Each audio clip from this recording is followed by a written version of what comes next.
ಏನು ಗೊತ್ತಾ, ನನಗೆ ತಾಯಿ ಇಲ್ಲ. ಇವತ್ತು ಒಂದು ದಿವಸ ನಿನ್ನ ತಾಯಿ ಆಗಿದ್ದು ಕೂಡ ನನಗೆ, ಓಕೆನಾ? ಯಾಕೆಂದರೆ ನನ್ನ ಪಿಕ್ಚರ್ ಯಾವುದೇ ರಿಲೀಸ್ ಆದರೂ ನಮ್ಮಮ್ಮ ಬಂದು ನೋಡ್ತಾ ಇದ್ದಿದ್ದು ಈ ಥಿಯೇಟ್ರಲ್ಲೇ. ಇಲ್ಲಿ ಪ್ರಮೋದ್ ಥಿಯೇಟ್ರ್ ಇರೋದು, ಇಲ್ಲ ಇಲ್ಲಿ, ಇಲ್ಲ ಅಲ್ಲಿರೋದು. ಸೊ ಇಲ್ಲೆಲ್ಲ ಒಂದು ಕಡೆ ನಮ್ಮಮ್ಮ ಎಲ್ಲ ಕೂತಿರ್ತಾರೆ. ಇವತ್ತು ನಾನು ಅವ್ರ ಜಾಗದಲ್ಲಿ ಕೂತ್ಕೊಂಡು ನೆನೆಸ್ಕೋತೀನಿ ಅವ್ರನ್ನ. ಅವ್ರು ನೆನೆಸ್ಕೊತ ಎರಡು ಮಾತು ಶುರು ಮಾಡ್ತೀನಿ. ಅವ್ರು ಯಾವಾಗಲೂ ಒಂದೊಂದು ಪಿಕ್ಚರ್ ನೋಡ್ಕೊಂಡು ಬಂದಾಗಲೂ ಕೂಡ ಅವ್ರು ಬರ್ತಾಯಿದ್ದು ಸಿನಿಮಾ ನೋಡೋದಕ್ಕೆ ಅಲ್ವೇ ಇಲ್ಲ, ಸಿನಿಮಾ ನೋಡ್ತಾರೆ. ಆದರೆ ನನ್ನ ಮಗನ್ನ ನೋಡಿ ಜನ ಹೇಗೆ ಪ್ರೀತಿಸ್ತಾರೆ, ಹೇಗೆ ಮೆಚ್ಕೋತಾರೆ, ಎಲ್ಲಿ ಚಿಲ್ಲೆ ಹೊಡಿತಾರೆ, ಅದನ್ನು ಬಂದು ಮನೆಯಲ್ಲಿ ಅವ್ರು ಎಕ್ಸೈಟ್ ಆಗ್ತಿದ್ರಲ್ಲ, ಆ ಖುಷಿನೇ ಮನೆಯನ್ನು ಸಂತೋಷ ಪಡಿಸೋದು. ಅದು ನಿನ್ನ ಮಗಳು, ನಿನ್ನ ತಾಯಿ. ನನಗೆ ನಿನ್ನ ಟ್ರೈಲರು ಕಾಣಿಸ್ಲಿಲ್ಲ, ನೀನು ಹಾಡು ಕೇಳಿಸ್ಲಿಲ್ಲ, ಏನೂ ಕೇಳಿಸ್ಲಿಲ್ಲ. ನಿಮ್ಮ ಕಣ್ಣಲ್ಲಿ ನೀರು ಕಾಣಿಸ್ತು, ಅದು ಹೊರಗೆ ಬರಲಿಲ್ಲ. ಅಲ್ಲೇ ಅರ್ಧ ಗೆದ್ದಾಯ್ತು. ನೀನು ಒಳಗಿಟ್ಕೋಬೇಕು, ಕಣ್ಸಾಗೋನು ಯಾವತ್ತು ಕಣ್ಣೀರು ಹಾಕ್ಬಾರ್ದು, ಒಳಗಿಟ್ಕೋಬೇಕು. ಆ ಸಿನಿಮಾ ಮೇಲೆ ಎಷ್ಟು ಪ್ರೀತಿ ಇದೆ, ಎಷ್ಟು ಆಸೆ ಇದೆ, ಎಷ್ಟು ಕನಸು ಕಂಡುಕೊಂಡಿದೆ ಅನ್ನೋದು ನಿನ್ನ ಮಾತು ಹೇಳುತ್ತೆ. ನಿನ್ನ ಜೊತೆ ಬಂದಿರೋ ಸ್ನೇಹಿತರೆಲ್ಲ ಹೇಳ್ತಾರೆ. ಸೊ ನಿನ್ನ ಕನಸು ನಿಜ ಆಗಲಿ, ಆಸೆ ನಿಜ ಆಗಲಿ. ನಾನು ಒಂದೊಂದು ಹೇಳ್ತೀನಿ ರೀ, ಹೆಣ್ಮಕ್ಳಿಗೆ ಡೆಲಿವರಿ ಪೈನ್ ಅಂದರೆ ಗೊತ್ತು. ಆದರೆ ಪ್ರತಿ ಸಿನಿಮಾ ಮಾಡಬೇಕಾದ್ರೆ ಪ್ರತಿ ಒಂದು ದಿವಸನೂ ಡೆಲಿವರಿ ಪೈನೇ. ಆದರೆ ಆಪ್ರೇಷನ್ ಮಾಡೋದು ನೀವುಗಳು, ಸಿಸೇರಿಯನ್ ಮಾಡೋದು ನೀವುಗಳೇ. ಫಸ್ಟ್ ಏನಾದ್ರು ಒಂದು ಆಪ್ರೇಷನ್ ಮಾಡಿರಿ. ಆಪ್ರೇಷನ್ ಮಾಡಿದ್ರೆ ಎಲ್ಲ ಪಿಕ್ಚರ್ ಅಲ್ಲಲ್ಲೇ ಸತ್ತೋಗುತ್ತಲ್ಲ. ಬದುಕ್ಸ್ರಿ ಫಸ್ಟು, ಅಲ್ವಾ? ಬದುಕ್ಸ್ರಿ ಫಸ್ಟು. ಯು ಶುಡ್ ಅಲೌ, ನೋಡ್ಬೇಕು, ಸಿನಿಮಾನ ನೋಡಬೇಕು. ಫಸ್ಟ್ ಆಫ್ ಆಲ್ ಥಿಯೇಟ್ರಿಗೆ ಹೋಗ್ಬೇಕಾದ್ರೆ ಪ್ರತಿಯೊಬ್ಬರಿಗೂ ಇವತ್ತೊಂದು ರಿಕ್ವೆಸ್ಟು, ಪ್ರೇಕ್ಷಕರಾಗಿ ಸಿನಿಮಾಗೆ ಹೋಗ್ರಿ. ವಿಮರ್ಶೆ ಮಾಡೋಕ್ಕೆ ಮಾತ್ರ ಸಿನಿಮಾಗೆ ಹೋಗ್ಬೇಡಿ. ವಿಮರ್ಶೆ ಮಾಡೋದು ಐಡಿಯಾನೇ ಕೂತಿರ್ತೀರ, ಕೂತ್ಕೊಂಡು ಕಮೆಂಟ್ ಮಾಡೋದು, ಲೈಕ್ ಮಾಡೋದು, ಕಮೆಂಟ್ ಮಾಡೋದು, ಲೈಕ್ ಮಾಡೋದು. ಯಾವನ್ ಕೇಳಿದೆ ನಿಮ್ಮ ಕಮೆಂಟ್ನ? ಅದರಲ್ಲಿ ₹1 ದುಡ್ಡು ಬರಲ್ಲ. ಆದರೆ ಫಸ್ಟ್ ಆ ಲೈಕಿಗೆ ಸಾಯೋದನ್ನು ಬಿಡ್ರಿ ಸಿನಿಮಾದವ್ರು. ಅವ್ರನ್ನ ನೀವು ಸಿನಿಮಾ ಥಿಯೇಟ್ರಲ್ಲಿ ಸಿನಿಮಾ ನೋಡ್ತಿರ್ತಾರೆ, ಅವರು ತೊಗೊಂಡು ಕ್ಯಾಮ್ರಾ ಹಿಡ್ಕೊಂಡು ಕೂತಿರ್ತೀರ. ಅವ್ರು ಸಿನಿಮಾ ನೋಡ್ಬಿಟ್ಟು ನಗ್ತಾ ಕೂತಿರ್ತಾರೆ, ನಗು ಬರ್ದವ್ರು ನಗ್ತಾ ಕೂತಿರ್ತಾರೆ ಥಿಯೇಟ್ರಲ್ಲಿ. ಏನಕ್ಕೆ ಬಿಡ್ತೀರ ಅವ್ರನ್ನ? ಪ್ರೇಕ್ಷಕರನ್ನ ಸಿನಿಮಾ ಥಿಯೇಟ್ರಲ್ಲಿ ಪಿಕ್ಚರ್ ನೋಡೋಕೆ ಬಿಡ್ರಿ. ಅವನು 2.5 ಗಂಟೆ ಅವ್ನು ಮೈ ಮರ್ಸಿದ್ರೆ ನೀನು, ಅದು ಸಿನಿಮಾ ಆಗೋದು. ನೀವು ಅವನಿಗೂ ಪಿಕ್ಚರ್ ಶೂಟ್ ಮಾಡ್ಕೊಂಡು ಅವನನ್ನು ಆ್ಯಕ್ಟ್ ಮಾಡಿ ಇವತ್ತು ಪ್ರೇಕ್ಷಕರನ್ನು ಕೂಡ ಆ್ಯಕ್ಟರ್ ಮಾಡಾಕ್ಬಿಟ್ಟಿದ್ದೀರಾ. ಥಿಯೇಟ್ರಿಂದ ಆಚೆ ಬರೋಂಗಿಲ್ಲ, ಮೈಕ್ ತಗೊಂಡಾಗ ಮೈಕ್ ತುರುಗಿಸ್ಬಿಡ್ತೀರ. ಹೆಂಗಿದೆ ಪಿಕ್ಚರು, ಹೆಂಗಿದೆ ಪಿಕ್ಚರು, ಹೆಂಗಿದೆ ಪಿಕ್ಚರು ಅಂತ ಏನು ಹೇಳ್ತಾರೆ ಅವನು? ಏನು ಹೇಳೋಕ್ಕಾಗತ್ತೆ ಪಿಕ್ಚರ್ ಬಗ್ಗೆ? ಈಗ ನಮ್ಮನ್ನು ಕರೆದಿದ್ಯಾ, ನಾವೇನು ಹೇಳೋಕ್ಕಾಗತ್ತೆ? ನಾವು ಚೆನ್ನಾಗಿ ಆಗಲಿ ಅಂತ ಬಯಸ್ಬೋದು, ಬಟ್ ಚೆನ್ನಾಗಿ ಮಾಡಬೇಕಾಗಿರೋ ಕೆಲಸ ನಿಮ್ಮದು. ನೀವು ಸಿನಿಮಾ ಚೆನ್ನಾಗಿ ಮಾಡಿದ್ರೆ ಚೆನ್ನಾಗಿ ಹೋಗುತ್ತೆ ಅಷ್ಟೇ. ನಾವು ನಂಬರೋದಲ್ಲ, ಅಷ್ಟೇ ಸಿಂಪಲ್ ಅದು. ಸೊ ಫಸ್ಟು ಪ್ರೇಕ್ಷಕರು ನೀವು, you should learn to deliver the babies ನಾವು, ಇಲ್ಲಾಂದರೆ ಪ್ರಯೋಜನ ಇಲ್ಲ. ಥಿಯೇಟ್ರಿಗೆ ಹೋಗ್ತಿರೋ ಬಿಡ್ತಿರೋ ಅಲ್ಲ. ನೀವು ಸಿನಿಮಾ ಒಬ್ಬ ಪ್ರೀತಿಯಿಂದ ಮಾಡಬೇಕಾರೆ ಹೋಗ್ರಿ ಫಸ್ಟ್ ಥಿಯೇಟ್ರ್ ಒಳಗೆ. ಒಬ್ಬನಿಗೋಸ್ಕರ ಒಂದು ₹100 ಟಿಕೆಟ್ ಕೊಟ್ಟು ಸಿನಿಮಾ ನೋಡೋದಿಲ್ವಾ? ಆಯ್ತು, ₹100 ಕಳೀರಿ, ಚೆನ್ನಾಗಿಲ್ಲ ಅಂದ್ರೂ ಪರವಾಗಿಲ್ಲ. ಆಸೆ ಪಟ್ಟು ಸಿನಿಮಾ ಮಾಡೋರಿಗೆ, ಕನಸು ಕಟ್ಟು ಸಿನಿಮಾ ಮಾಡೋಕೆ ಒಂದು ₹100 ಕೊಡೋಕ್ಕಾಗಲ್ವೇನ್ರಿ? ಯಾರ ಕೈಲಿ ಒಬ್ಬೊಬ್ಬರು ಪ್ರೇಕ್ಷಕರು ಕೊಡೋಕ್ಕಾಗಲ್ವೇನ್ರಿ? ಕೊಡ್ರಿ. ಒಂದಷ್ಟು ಸಿನಿಮಾ ಗೆಲ್ಸ್ರಿ, ಏನು ಹೋಗಲ್ಲ, ಗಂಟೆನೂ ಹೋಗೋದಿಲ್ಲ.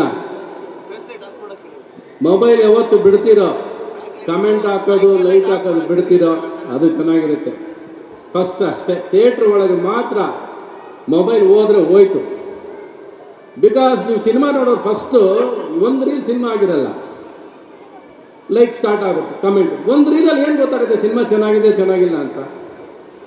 ಕಮೆಂಟ್ ಮಾಡೋದು ಮುಖ್ಯನಾ? ಪ್ರತಿಯೊಂದರಲ್ಲೂ ಕೊಂಕು ಕಂಡಿಡಿಯೋದೇ ಮುಖ್ಯನಾ ಎಲ್ಲರಿಗೂ? ಕೊನೆಯವರೆಗೂ ಸಿನಿಮಾ ನೋಡ್ರಿ, ಪ್ರೀತಿಯಿಂದ ಒಂದು ಸಿನಿಮಾ ನೋಡ್ರಿ. ಆಮೇಲೆ ಚೆನ್ನಾಗಿಲ್ಲ ಚೆನ್ನಾಗಿದೆ ಅನ್ನೋದು ನಮ್ಮ ಥಿಯೇಟ್ರ್ ಕಲೆಕ್ಷನ್ ತಾನಾಗಿ ಹೇಳುತ್ತೆ. ಅದು ಫಸ್ಟು. ನಾವು ಎಷ್ಟು ಪ್ರೀತಿಯಿಂದ ಸಿನಿಮಾ ಮಾಡಿದ್ವಿ, ಅವ್ನಿಗೆ ಒಂದೇ ಗೊತ್ತಾಗಿತ್ತು ನನಗೆ. ಅವ್ನು ತುಂಬ ಪ್ರೀತಿಯಿಂದ ಸಿನಿಮಾ ಮಾಡಿದ್ದಾನೆ, ತುಂಬ ಶ್ರಮ ಪಟ್ಟಿದ್ದಾನೆ, ತುಂಬ ಆಸೆಯಿಂದ ಸಿನಿಮಾ ಮಾಡಿದ್ದಾನೆ. ಇಷ್ಟೇ ಅಲ್ವಾ ನಾವು ಮಾಡೋಕ್ಕಾಗೋದು? ಇದ್ರ ಮೇಲೆ ಇನ್ನೇನು ಮಾಡೋಕ್ಕಾಗುತ್ತೆ ನಮ್ಮ ಸಿನಿಮಾ ಬಗ್ಗೆ ಅಲ್ವಾ? ನಾವೆಲ್ಲ ಸಿನಿಮಾ ಚೆನ್ನಾಗಿದೆ ಚೆನ್ನಾಗಿಲ್ಲ ಗೊತ್ತಿಲ್ಲ, ನಾವು ಸಿನಿಮಾ ನೋಡೇ ಇಲ್ಲ. ನಾವು ಸುಮ್ಮನೆ ಸಿನಿಮಾ ಬಗ್ಗೆ ದೊಡ್ಡ ಬಿಟ್ಕೊಂಡು ಕೂತ್ಕೊಂಡ್ರು ಪ್ರಯೋಜನ ಇಲ್ಲ.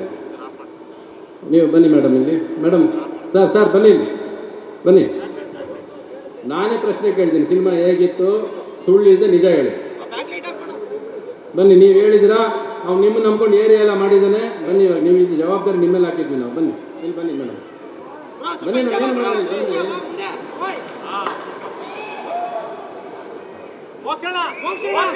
ಸರ್, ಸಿನಿಮಾ ನೋಡಿದಿರಲ್ವಾ? ಎಲ್ರಿಗೂ ನಮಸ್ಕಾರ. ನಾವು ಸಿನಿಮಾವನ್ನು ನೋಡಿದ್ದೀವಿ. ಎಲ್ಲ ಪಾತ್ರಗಳು ಅದ್ಭುತವಾಗಿ ಬಂದಿದೆ. ಸಬ್ಜೆಕ್ಟ್ ಏನು ತಗೊಂಡಿದಾರೋ ಆ ಸಬ್ಜೆಕ್ಟ್ ಬಹಳ ಅದ್ಭುತವಾದಂಥ ಸಬ್ಜೆಕ್ಟು. ಸರ್ ಸ್ಟೇಜ್ ಮೇಲೆ ಸರ್ ಸ್ಟೇಜ್ ಮೇಲೆ ಲೈಟ್ ಇಲ್ಲ ಸರ್, ಸ್ಟೇಜ್ ಮೇಲೆ ಪ್ಲೀಸ್. ಆ ಕಾರಣಕ್ಕೆ ಬಹಳ ತುಂಬ ಚೆನ್ನಾಗಿ ಬಂದಿದೆ. ಯಾಕೆಂದ್ರೆ ನನ್ನ ಮಗಳು ಮಾಡಿಬಿಟ್ಟಿದ್ದಾಳೆ ಅಂತ ಹೊಗಳುವಂಥದ್ದಲ್ಲ, ಭಾಳ ಕಷ್ಟಪಟ್ಟಿದ್ದಾರೆ. ನಾನು ಕೊನೆಯಲ್ಲಿ ರೋಷ ಆಗ್ಬಿಡ್ತು ನಿಜವಾಗ್ಲೂ. ನಾನೊಬ್ಬ ರಿಯಲ್ ಪೊಲೀಸ್ಮನ್ನು, ಎಷ್ಟು ಬೇಗ ಪೊಲೀಸ್ ಹೊಟ್ಟೋಗ್ಬಿಡ್ತಲ್ಲ ಅಂತ ಪ್ರತಿ ದಿವಸ ಹೊಟ್ಟೆ ಹೊರ್ಕೊಳ್ಳುವಂಥವನು, ಕೈಯಿಂದ ಬೇಗ ಹೊಟ್ಟೋಯ್ತಲ್ಲ ಪೊಲೀಸು ಅಂತ. ಹಾಗೆ ಸಿನಿಮಾ ನೋಡಿದಾಗ ಅವನು ಮೈಯೆಲ್ಲ ಒಂಥರ ಬೆಂಕಿ ಆಯಿತು. ಕೊಚ್ಚಿ ಅವನ್ನ ಕಾವೇರಿ ಒಳಗೆ ಬಿಸಾಕ್ಬೇಕಾಗಿತ್ತು ಸರ್. ನೀವು ಆ ಮನುಷ್ಯನ ನೀವು ಬೇರೆ ಆಗಿದೆ ಅಲ್ಲಿ. ಬಟ್ ಆ ಮಟ್ಟಕ್ಕೆ ನನಗೆ ಅದೇ ಥರ ಅವರು ಸಹ ಸಂಪತ್ ಅವರು ಅದ್ಭುತವಾಗಿ ಮಾಡಿದ್ದಾರೆ. ಇವ್ರ ಜೊತೆ ಸತೀಶ್ ಅವ್ರ ಜೊತೆ ಅದನ್ನು ನೋಡ್ತಾ ಇದ್ದರೆ ಖಂಡಿತವಾಗ್ಲೂ ಮೈಯೆಲ್ಲ ಬೆಂಕಿ ಆಗ್ತಿದೆ ಮತ್ತು ಅದ್ಭುತವಾಗಿ ಬಂದಿದೆ. ದಯಮಾಡಿ ತಾವೆಲ್ಲ ಥಿಯೇಟ್ರ್ಗಳಿಗೆ ಬಂದು ಈ ಪಿಕ್ಚರ್ನ ಭಾಳ ಎಂಜಾಯ್ ಮಾಡ್ತೀರಿ, ಖುಷಿ ಪಡ್ತೀರಿ. ಮತ್ತು ಎಲ್ಲ ಲ್ಯಾಂಗ್ವೇಜ್ಗಳಲ್ಲೂ ಸಹ ಇದನ್ನು ಭಾಳ ಇಷ್ಟಪಡ್ತಾ ಇದ್ದಾರೆ. ದಯಮಾಡಿ ನಾವೆಲ್ಲ ಥಿಯೇಟ್ರಿಗೆ ಹೋಗೋಣ. ಸುಮ್ಮನೆ ಎಲ್ಲೋ ಕೂತ್ಕೊಂಡು ಯಾರೋ ಹೇಳಿದ್ನ ಮಾತು ಕಟ್ಕೊಂಡು ನಾವು ಸಿನಿಮಾಗಳನ್ನ ಸೋಲಿಸ್ಬಿಡ್ತಾ ಇದ್ದೀವಿ. ಕನ್ನಡ ಸಿನಿಮಾಗಳನ್ನ ಸುಮ್ಮನೆ ಕಾಮೆಂಟ್ ಮಾಡೋದು, ಯಾರೋ ಹೇಳಾದ್ಮೇಲೆ ಕೇಳುವಂಥದ್ದು ನಾವೆಲ್ಲ ಮಾಡಿ ಈಗಾಗಲೇ ಬೇರೆ ತೆರೆಮರೆಗೆ ಸರಿದು ಹೋಗ್ಬಿಡ್ತಾ ಇದ್ದೀವಿ. ಆದರೆ ಬೇರೆ ಲ್ಯಾಂಗ್ವೇಜ್ಗಳೇನಿದೆ, ಬೇರೆ ಭಾಷೆಗಳೆಲ್ಲ ಭಾಳ ಅದ್ಭುತವಾಗಿ ಬೆಳೀತಾ ಇದ್ದಾವೆ.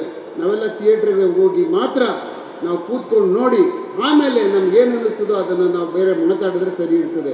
ಅದಕ್ಕೆ ಮೊದಲೇ ಮಾತಾಡಿ ನಮ್ಮನ್ನು ನಾವು ಹೊಂದ್ಕೊಳ್ಳುವಂಥದ್ದು ಮಾಡಬಾರ್ದು. ನನಗೆ ಮಾತಾಡೋಕ್ಕೆ ಅವಕಾಶ ಮಾಡಿಕೊಟ್ಟಂಥ ರವಿಚಂದ್ರನ್ ಸಾಹೇಬರಿಗೆ ನನ್ನ ಅತ್ಯಂತ ಎತ್ತರದ ನಮನಗಳು. Thank you. ಜೈ ಕರ್ನಾಟಕ, ಜೈ ಸರ್. ನೀನು ಸಿನಿಮಾ ಬಗ್ಗೆ ಮಾತಾಡು ಆಯ್ತಾ? ಸಿನಿಮಾ ಏನಕ್ಕೆ ಇಷ್ಟ ಆಯಿತು? ನೀನು ಮಾಡಿದ್ದಕ್ಕೆ ಇಷ್ಟ ಆಯಿತಾ? ಹೌದು, ಮಾಡಿದ್ದಕ್ಕೆ ಇಷ್ಟ ಆಯಿತು. ಬಟ್ ಅದು ಬಿಟ್ಟು ಪ್ರತಿಯೊಂದು ಕ್ಯಾರೆಕ್ಟರ್ಸು ಭಾಳ ಚೆನ್ನಾಗಿ ಬರೆದಿದ್ದಾರೆ ಸರ್. ಅಂದರೆ ರೈಟಿಂಗ್ ಆಗಿರ್ಬೋದು, ತುಂಬ ಕ್ರಿಸ್ಪ್.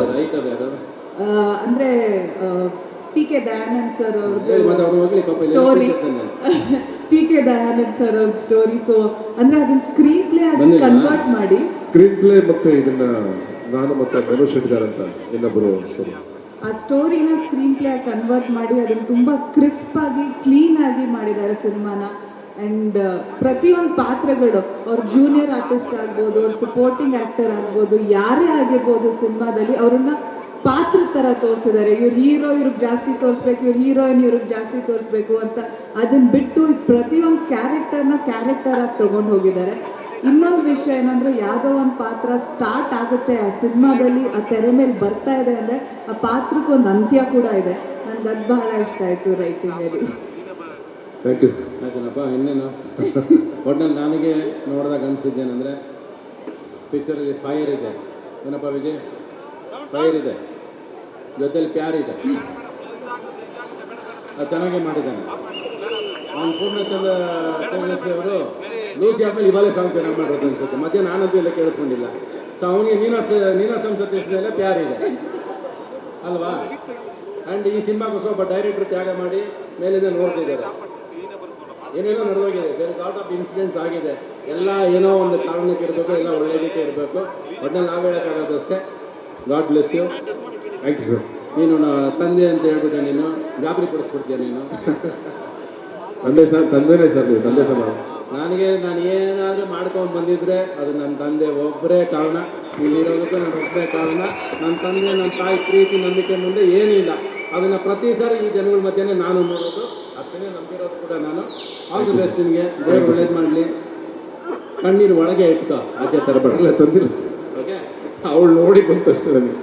ಇನ್ನಷ್ಟು ಹೆಚ್ಚಿನ ಮಾಹಿತಿಗಾಗಿ ಸಪ್ತರ್ಷಿ ಟಿವಿ ಕನ್ನಡ ಯೂಟ್ಯೂಬ್ ಚಾನೆಲ್ ಅನ್ನು ಸಬ್ಸ್ಕ್ರೈಬ್ ಮಾಡಿಕೊಳ್ಳಿ.